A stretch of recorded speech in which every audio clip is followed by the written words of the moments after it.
Guys Oppo की बहुत ही successful Reno 12 series के बाद अब finally Oppo Reno 13 series Pakistan में लॉन्च हो चुकी है। अस्सलाम वालेकुम और रिव्यू स्पीकर में खुशामदीद। मेरा नाम अमीर है और दोस्तों ये है ओप्पो का रेनो 13 5G। हमारी आज की वीडियो में करेंगे इसे अनबॉक्स और आपको दिखाएंगे इस फोन के फीचर्स और ये भी देखेंगे कि क्या कुछ नया है इस बार।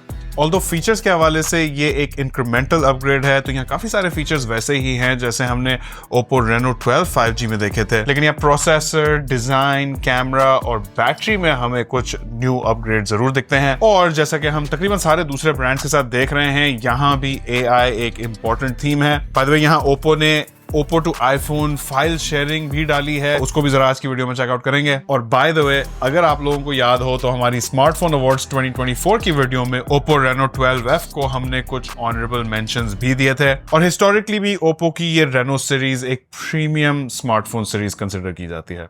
जहां तक बात है प्राइस की, तो at the time of recording this video मेरे पास कोई ऑफिशियल कंफर्मेशन तो नहीं है, लेकिन ये अंदाजा है कि इसकी प्राइस ओप्पो रेनो 12 5G के आसपास की होगी। तो मेरा ख्याल है 140 से लेकर 1.5-160 तक के आसपास कहीं होगी।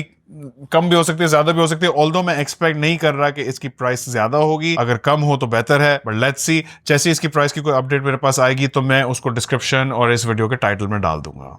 ओप्पो रेनो 13 5G दो वेरिएंट्स में आता है, 12256 और 12512। हमारे पास आज ये फोन लुमिनस ब्लू कलर में आया है, जिसमें बताया जा रहा है कि बैक पे बहुत ही इंटरेस्टिंग सा ग्लो है। बॉक्स पे ओप्पो AI फोन को मेंशन किया गया है और यहाँ सबसे पहले हमें कुछ एक्सेसरीज मिलती हैं, जिसमें एक रिपल डिजाइन वाला सिलिकॉन प्रोटेक्टिव केस है, यूजर मैनुअल्स हैं और ये रहा हमारा ओप्पो रेनो 13 5G का हैंडसेट, पेपर में लिपटा हुआ। एनवायरमेंटल फ्रेंडलीनेस अमीर लोगों के शौक हैं। खैर देखने में तो ये फोन नो डाउट बहुत ही खूबसूरत है। अच्छा जरा इसके कैमरा मॉड्यूल के पास नोट करें, यहाँ वो ग्लो इफेक्ट है जिसकी मैं बात कर रहा था। Definitely a very unique feature, मैंने इससे पहले ये इफेक्ट किसी और फोन में नहीं देखा है। फिर आगे बढ़ो तो फोन के साथ ये पावर ब्रेक आती है, साथ में एक चार्जिंग केबल है और एक सिम इजेक्टर टूल है। अच्छा डिजाइन के हवाले से माय फर्स्ट इंप्रेशन इज कि ये एक बहुत ही खूबसूरत फोन है। फुली ग्लास और मेटल की बिल्ड है, फ्रेम एल्यूमिनियम की है, आगे गोरिल्ला ग्लास 7 है, जबकि बैक भी ग्लास की है। ऑल्दो यहाँ बैक ग्लास की कोई प्रोटेक्शन मेंशन नहीं है, which is a bit of a bummer, लेकिन इस बैक की फिनिश और इसका टेक्सचर बहुत ही मजे का है। सॉफ्ट वाली सैटिन मैट फिनिश है, जिसमें लाइट पड़ने पे आपको ब्लैक और ब्लू के शेड्स दिखेंगे और फिर कैमरा मॉड्यूल के पास ये ग्लो। मेरा ख्याल है रेनो 13 में this luminous blue is the colour to get. यहाँ दूसरा कलर प्लूम व्हाइट है। वाटर रेजिस्टेंस में इस बार एक बड़ा अपग्रेड है, इस बार IP68 और IP69 dust and water resistance दी गई है। इनफैक्ट ओप्पो ने इस फोन की मार्केटिंग में अंडर वाटर फोटोग्राफी को भी एज अ फीचर मेंशन किया है। IP68 डिवाइसेस 1.5 मीटर पानी में 30 मिनट तक सबमर्जन बर्दाश्त कर सकते हैं और IP69 के साथ फोन वाटर जेट्स भी बर्दाश्त कर लेता है। कैमरा मॉड्यूल इस बार खासा पतला है और इसे हाई ग्लॉस फिनिश में रखा गया है और यहाँ ऑनेस्टली इस बार कोई ज्यादा बड़ा कैमरा बम्प नहीं है। डिजाइन को इस बार पूरी तरीके से फ्लैट रखा गया है, तो बैक भी फ्लैट है और फ्रेम भी। लेकिन डिजाइन के हवाले से मेरे लिए जो इस फोन की सबसे इंप्रेसिव बात है वो है इसकी slimness. I mean check it out, कितना ज्यादा पतला फोन बनाया है इन्होंने, और वो भी बड़ी बैटरी होने के बावजूद भी इस फोन को अल्ट्रा स्लिम रखा गया है। यहाँ थिकनेस सिर्फ 7.29 मिलीमीटर है, जो कि एंड्रॉइड स्पेस में अल्ट्रा स्लिम कंसिडर की जाती है। और यहाँ वजन भी खासा कम है, सिर्फ 181 ग्राम। और फिर साइज में भी ये फोन खासा कॉम्पैक्ट है। मेरा ख्याल है इसे वन हैंडेड यूसेज के लिए बनाया गया है। वो लोग डेफिनेटली इस फोन को पसंद करेंगे जिन्हें छोटे और लाइट फोन ज्यादा पसंद आते हैं, because on the front we have a 6.59 inch amoled display. ये डिस्प्ले 1 बिलियन कलर्स दिखा सकता है, यानी कि ये एक 10-बिट पैनल है। पिक्सल डेंसिटी यहाँ 460 ppi है, पिछली बार से थोड़ी सी बेहतर है। और यहाँ पीक ब्राइटनेस 1200 निट्स है और ऑब्वियसली ये एक हाई रिफ्रेश रेट डिस्प्ले है, तो 120 हर्ट्ज का हाई रिफ्रेश रेट देता है। अच्छा यहाँ एक यूजफुल फीचर ये है कि सेटिंग्स में आप 60 हर्ट्ज तो सिलेक्ट कर ही सकते हैं बैटरी सेव करने के लिए, लेकिन इस फोन में एक और भी फीचर है जहां आप स्पेसिफिकली हर ऐप का रिफ्रेश रेट भी सेट कर सकते हैं, ताकि आपका फोन बेकार में ज्यादा बैटरी ना कंज्यूम करे। फिर ऊपर यहाँ जो होल पंच कटआउट है, इसमें फोन का सेल्फी कैमरा रहता है और यहाँ वो लाइव आइलैंड वाली फंक्शनैलिटी भी मौजूद है, जिसपे आपको तरह तरह की एनिमेशंस दिखेंगी, फोन तरह तरह की इंफॉर्मेशन देगा। फॉर एग्जांपल जब आप फोन की बैटरी चार्ज कर रहे होंगे तो आपको उसका दिखेगा, या फिर कोई मैसेजेस आ जाएं या फिर कोई और नोटिफिकेशंस हो। बेजल्स की बात करें तो थिकनेस में ये बेजल्स फ्लैगशिप फोन्स जितने पतले तो नहीं है, लेकिन हैं यूनिफॉर्म।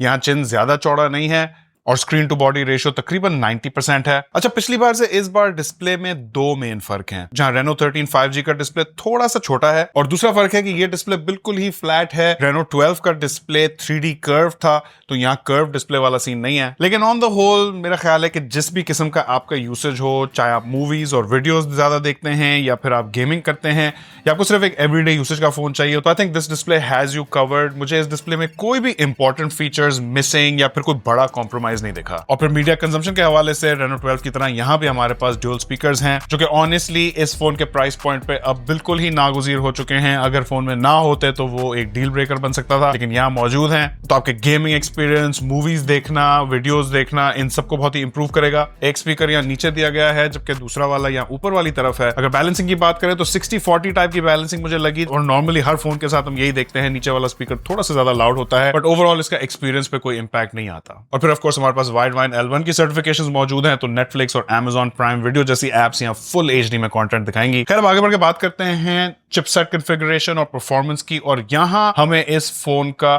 Reno 12 के ऊपर सबसे बड़ा अपग्रेड दिखता है, क्योंकि इस फोन में MediaTek का Dimensity 8350 चिपसेट लगाया गया है, जो कि 4 नैनोमीटर का चिप है। साथ में Mali G615 GPU है, 12 GB रैम है, जिसे आप 12 GB का एक्सटेंशन का टीका भी लगा सकते हैं, और 256 GB UFS 3.1 स्टोरेज है। अच्छा, आप ध्यान में रखें कि इस बार फोन में कोई माइक्रो SD कार्ड एक्सपेंशन नहीं है, सिर्फ ड्यूल सिम का ऑप्शन दिया गया है। और ये देखते हुए कि इस Reno सीरीज में कैमरा हमेशा एक मेजर फीचर होता है, आई डोंट नो कि 256 GB हर किसी के लिए इनफ होगा कि नहीं, ऑल्दो एवरीडे यूजर्स के लिए 256 GB नॉर्मली इनफ होता है। और परफॉर्मेंस के हवाले से ही इस फोन का एक और बड़ा अपग्रेड सामने आता है, और वो है बैटरी साइज में, क्योंकि इस बार बैटरी साइज 5600 mAh है, जिसका मतलब है कि Reno 12 के ऊपर पूरे 600 mAh ज्यादा। मेरे हिसाब से ये इस फोन का एक और मेजर अपग्रेड है, यानी कि ज्यादा पावरफुल प्रोसेसर और ज्यादा बड़ी बैटरी। तो ओवरऑल आपको Reno 12 के ऊपर बहुत बेहतर परफॉर्मेंस मिलने वाली है। और फिर इसे कंबाइन कर दें 80 वॉट्स की चार्जिंग के साथ, which is the same as last time, तो ये फोन बकौल ओप्पो तकरीबन 47 मिनट्स में एम्प्टी से फुल चार्ज हो जाता है।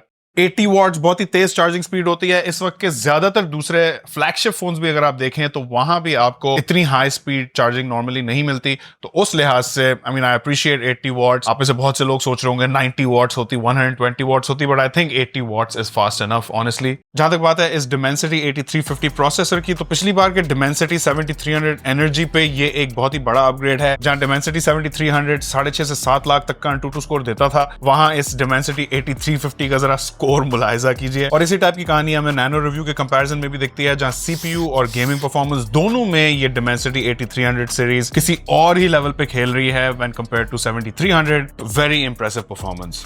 फिर इंटरफेस यहाँ Android 15 है, जिसके ऊपर ओप्पो की अपनी कलर OS 15 लगी हुई है। और जैसा कि हमने दूसरे ब्रांड्स के साथ देखा है, यहाँ सबसे मेन जो मार्केटेड टाइप का फीचर है वो है इस फोन की AI फंक्शनैलिटीज। तो फोन में Google Gemini out of the box आता है, जो कि बेसिकली फोन के अंदर गूगल का चैट GPT है। फिर काफी सारे AI फोटोग्राफी रिलेटेड टूल्स भी हैं, लेकिन उनका मैं आपको आगे कैमरा वाले सेक्शन में बताता हूँ। मेन इंटरफेस में दो इंटरेस्टिंग टूल्स हैं। एक है AI समरी, जिससे आप किसी भी डॉक्यूमेंट या आर्टिकल को AI के थ्रू समराइज कर सकते हैं, और दूसरा है AI राइटर, जो कि आपको वो चैट GPT स्टाइल की परफेक्टली वर्डेड राइटिंग जनरेट करके देता है। अच्छा, Oppo Reno 13 में ओप्पो ने आईफोन के साथ फाइल शेयरिंग की भी एक फंक्शनैलिटी डाली है, और उसको ये लोग काफी मार्केट कर रहे हैं। सीमलेस आईफोन शेयरिंग कह रहे हैं। ऑब्वियसली ये आईफोन टू आईफोन एयरड्रॉप जितना सीमलेस तो नहीं है। इसके लिए बेसिकली आपको अपने आईफोन में O+ कनेक्ट ऐप डाउनलोड करनी होगी, जिससे फिर जब आप अपने Reno 13 से कोई फाइल सेंड करेंगे तो आईफोन और Reno 13 के बीच में एक हॉटस्पॉट कनेक्शन क्रिएट होगा और फाइल सेंड होगी। तो obviously it's not as seamless as iPhone to iPhone, लेकिन फिर भी काफी यूजफुल फीचर है।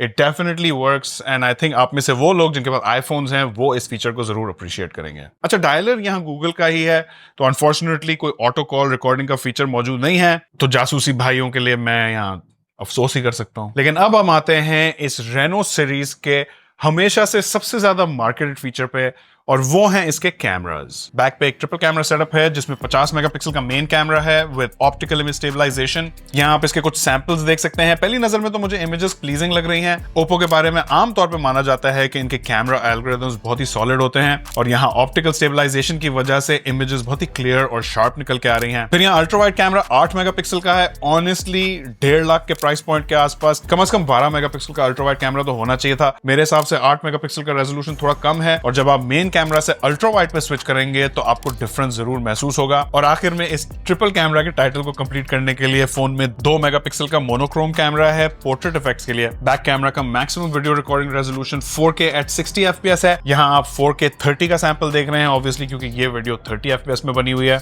और भाइयों, जब आप आगे वाली तरफ आते हैं तो यहाँ सेल्फी शूटर में एक और बड़ा अपग्रेड दिखता है, क्योंकि इस बार सेल्फी शूटर को 32 मेगापिक्सल से बढ़ा के 50 मेगापिक्सल का कर दिया गया है। वंस अगेन हमें यहाँ ओप्पो के सुपीरियर एल्गोरिथम्स का भी फायदा दिखता है। सेल्फीज की क्वालिटी बहुत ही जबरदस्त है, good colours, accurate skin tones, और इस फ्रंट कैमरा का भी maximum video recording resolution 4K 60 FPS है। अगेन जो आप देख रहे हैं वो 30 FPS का सैंपल है, लेकिन इससे ज्यादा 60 FPS पे भी ये रिकॉर्ड कर लेता है। और अब आ जाओ उन AI फोटोग्राफी टूल्स पे, तो यहाँ काफी सारे AI टूल्स हैं। लिस्ट तो काफी लंबी है, लेकिन कुछ इंटरेस्टिंग वाले जो मुझे दिखे, एक है AI अनब्लर और AI क्लैरिटी एनहांसर, जिससे अगर आपकी कोई इमेज ब्लर्ड है तो उसको AI के जरिए आप क्लियर कर सकते हैं। फिर यहाँ AI इरेजर 2.0 भी डाला गया है ताकि आपकी इमेजेस में से अनवांटेड एलिमेंट्स को आप निकाल सकें। और फिर एक और इंटरेस्टिंग फीचर है AI मोशन का, जिससे आप इमेजेस में AI के जरिए थोड़ा मोशन ऐड कर सकते हैं। तो गाइस, मेरा ख्याल है कि Oppo Reno 12 के ऊपर इस Reno 13 में हमें काफी सारे अच्छे अपग्रेड्स मिल रहे हैं। डिजाइन के हवाले से यहाँ मटेरियल्स और वाटर रेजिस्टेंस में अपग्रेड्स हैं, IP68, IP69 dust and water resistance,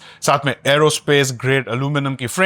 और बाय द वे, इस लुमिनस ब्लू का जो ये ग्लोइंग इफेक्ट है, ये भी मुझे बहुत ही ज्यादा पसंद आया है। प्रोसेसर भी पहले से ज्यादा पावरफुल है, बैटरी भी इस बार 600 मिलियन पावर ज्यादा बड़ी है, और सेल्फी कैमरा भी यहाँ पहले से ज्यादा बीफी है। इतना जरूर कहूंगा कि अल्ट्रा वाइड कैमरा में रूम फॉर इंप्रूवमेंट है। इस प्राइस पॉइंट पे कम से कम भी 12 मेगापिक्सल का तो अल्ट्रा वाइड कैमरा होना चाहिए था। लेकिन other than that, I think Reno 13 5G Oppo की तरफ से एक काफी डिसेंट ऑफरिंग है। अगर आप इस फोन का कंपैरिजन किसी और फोन के साथ देखना चाहते हैं तो मुझे नीचे कमेंट्स में बता सकते हैं, और आपको ये Reno 13 5G कैसा लगा वो भी नीचे कमेंट्स में बताएं। चैनल पे नए हैं तो हमें YouTube पे सब्सक्राइब करें, फेसबुक, इंस्टाग्राम और टिकटॉक पे फॉलो करें। वीडियो पसंद आई हो तो इसे लाइक करें, अपने दोस्तों के साथ शेयर भी कीजिएगा ताकि हमारा चैनल ग्रो करे। आखिर तक देखने का बहुत शुक्रिया। इंशाल्लाह आपसे मुलाकात होगी अगली वीडियो में। अल्लाह हाफिज।